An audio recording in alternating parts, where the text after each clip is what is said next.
Ha?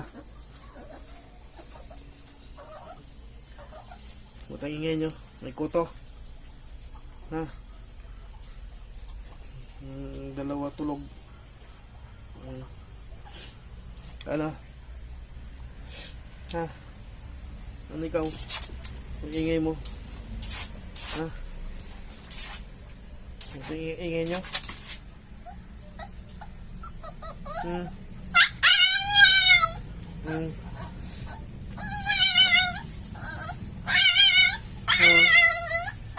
Kasi may kuto.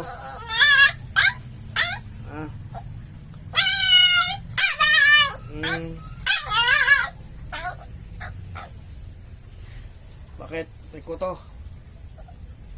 Ha? Kamot ka na kamot.